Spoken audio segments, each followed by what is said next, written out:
Hello, my name is Andrew Geary, and welcome to Seismic Sound Off, in-depth conversations in applied geophysics. In this episode, I speak with John Hudson and Bill Abriel on the upcoming Energy and Data Conference. Held in Austin, Texas from June 17th to the 19th and powered by AAPG, SEG, and SPE, this forward-looking conference will include the latest in digital transformation trends. Topics such as machine learning and data management storage, oil and gas development and drilling, production, and more. The Energy and Data Conference will be highly interactive and participative with a strong mix of general sessions, breakout sessions, micro-learning short courses, and working groups. You will not want to miss the chance to be on the ground floor of this unique and necessary conference as the energy industry continues to innovate. Read the biographies of our guests and find links to register for the conference at seg.org/podcast. Now for my conversation with John Hudson and Bill Abriel. Why energy and data? Why this conference? Well, I can try to warm up just a little bit. This particular conference is a reaction to the fact that digital transformation in the oil and gas industry is increasing and expected to be a major shift and a huge change in the way we do business. So the smart thing for us to do is to try to organize the professions and the professionals that are in a combination of developing, testing, and using and implementing so that we better understand how to do this effectively and efficiently. So the conference is a cooperative, safe space for people to be able to get together and exchange knowledge and their business interests. So with both of you being heavily involved in shaping the Energy and Data Conference, you both have a good handle on what the conference is going to deliver. What would you say to someone maybe on the periphery of involvement with digital transformation? Why should they look to attend this conference? Yeah, so I would say that we've talked for the last several years about the importance of data integration and work scope integration across the disciplines. And this conference will be unique in bringing together geophysics, geology, and all the engineering disciplines that are really important to driving subsurface outcomes. So not only will the participants be able to hear from some of the leaders who are actually doing this work, the work of digitizing and bringing more efficiency, automation, but they'll actually be doing it. So there's an opportunity for them to bring their problems and have their problem solved. They're going to be in working groups that are designing what are the next steps in the industry, and having people representing these three societies coming together is really a unique opportunity for that type of discussion to happen and to have a profound impact, not just within a particular discipline area, but across the kind of petroleum, delivery world. So that's kind of a good lead into this next question. I mean, that's a pretty amazing benefit to be able to bring your actual problems and maybe get them solved and be a part of crafting the solutions in the future. What else about this conference is going to be unique to attendees of maybe someone who's been involved in digital transformation? But how is energy and data unique, positioning itself to kind of be a different experience?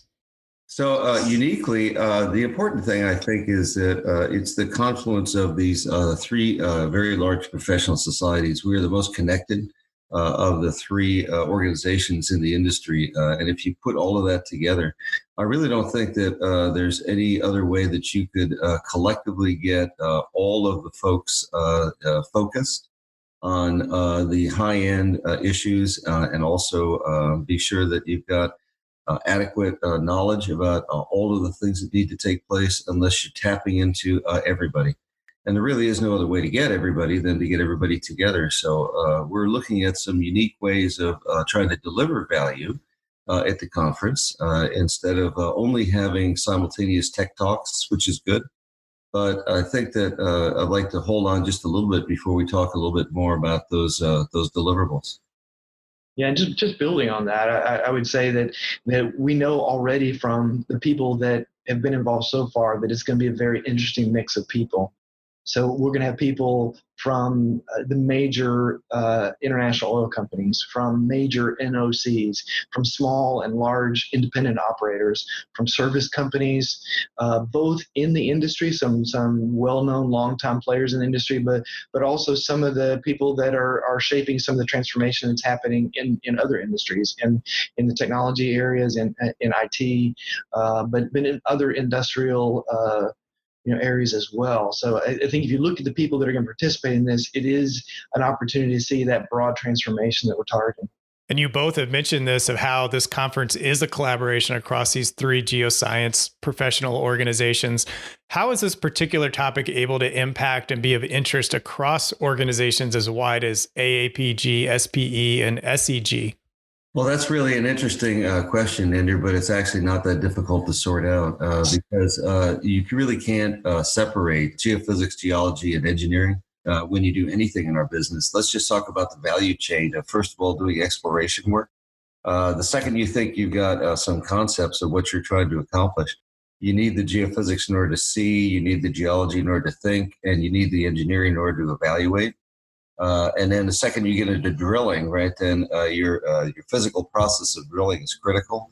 And everything that we do, you're not drilling through air or through your imagination. So we need all the professions to be focused there. And the second you get into a combination of delineation and production, those are all very, very integrated practices. Now, some professions are a little stronger at certain times than others, but they're always integrated practices, and they always will be. And the one common thing about that is that it's all very model-based activities, right? You can't see any of the things in the subsurface directly. So everything is a digital model. That being the case, just imagine that all your data then has to fit and agree and understand, appreciate, and anticipate, and to be able to predict from digital models. And that is an incredibly high-end data practice. Now, production end also includes things that happen on the surface. And the second we get it in the pipeline, it becomes a midstream. And so we're not going to try to focus on that in this conference, but everything from concept to the pipeline is included. And that's a very, very deeply digital world.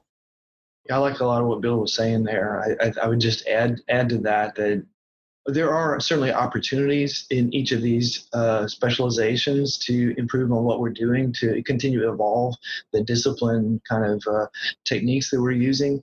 But the bigger prize is integration across that space. So bringing these three societies together really brings out the synergies of taking that next step, that next major step forward. For someone very deep into the data world already or working a lot with technology, what would be the benefit to someone already really engaged in this topic to come to this conference? Oh, I think that's a very good question, Andrew. If it turns out that you're already a player, right? You're either actively an operator, a service company, or a developer, or a practitioner, or an academic, or a government institution. And all of those organizations have got something to deal with respect to best practices. We are not in the position here of a mature technology. This is going to be much more of a revolution and a game-changing practice.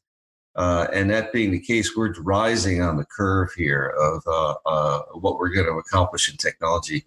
So you just don't have time to try to do it all yourself and not listen to everybody else and their best practices, because you need to find out where the good parts are and where the failures are and move on really, really fast. It's going to be a fast developing practice, and there's just no time to stand around. Yeah, and a lot of the data science and other technology areas that we're really starting to take advantage of have already proven themselves in other areas in many cases. So the people who are leaders in those areas that have driven the changes in other areas of industry really have an opportunity to come up and contribute significantly to the dialogue that we're having now. How could an attendee pitch this event to her manager to get the approval to attend? Sure. So I think that this is a unique experience where you'll be able to see the bigger picture. You'll be able to learn from the people who have actually been doing this, whether that's in the major operators, smaller companies, or service companies. You're going to be able to hear from those people. You'll be able to bring your problem and see what are the solutions to the things that you're looking at now. And then finally, you're going to have the opportunity to interact and build with the people who are participating in this conference what are the logical next steps? You can take that back and say, how's that relevant to my everyday work? Yeah, I absolutely agree with that. I mean, if you think about it for a minute, the logic says that you're going to be at the conference, and the first thing you'll see is technology.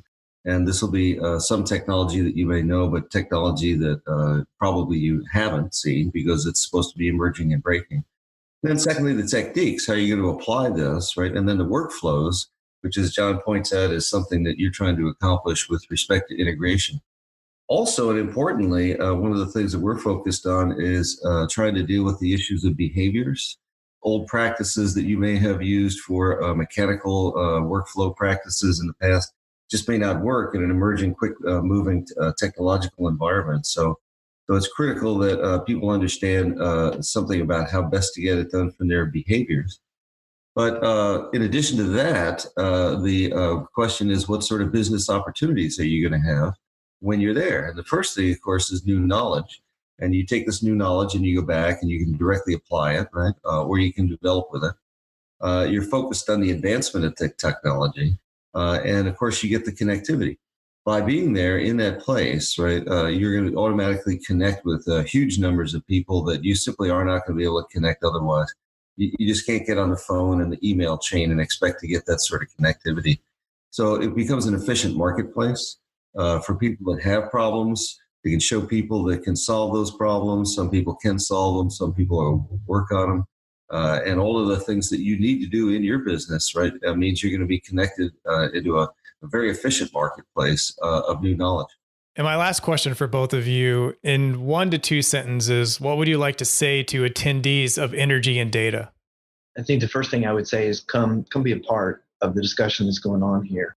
This is absolutely an inflection point in the industry where we're seeing the signs of what is going to be a major impact. So you'll be able to learn about it. You'll be able to practice it. You'll be able to understand better what role you can play in the coming days. Well, I want to say that how pleased and how much fun I've had working with the rest of the organizing committee between the SPE and the AAPG and the SCG. About how much energy and effort and interest there is. These are the best people ever. And they are designing a conference that they're going to enjoy and have fun at and learn a lot at. And so I'm just absolutely convinced that anybody else that comes is going to have the same experience. Well, I appreciate both for your time, and we look forward to seeing you in the summertime in Austin, Texas. At scg.org/podcast, you will find the complete show notes for this episode. If you enjoy the show, you can subscribe for free to the podcast on Spotify, Google Podcast, or Apple Podcast to be the first to know about new episodes. Seismic Sound Off is sponsored by the SCG Wiki, the place to find hundreds of biographies of geoscientists, open access tutorials, and ongoing translations of SCG's best-selling book, Robert Sheriff's Encyclopedic Dictionary. Type wiki.scg.org into your browser to visit the world's first online geophysics encyclopedia. Original music by Zach Bridges. This episode was hosted, edited, and produced by me, Andrew Geary. The SCG podcast team is Jennifer Crockett, Ashley Rodriguez, Allie McGinnis, and Mick Sweeney. Thank you for listening. This is Seismic Sound Off, signaling off.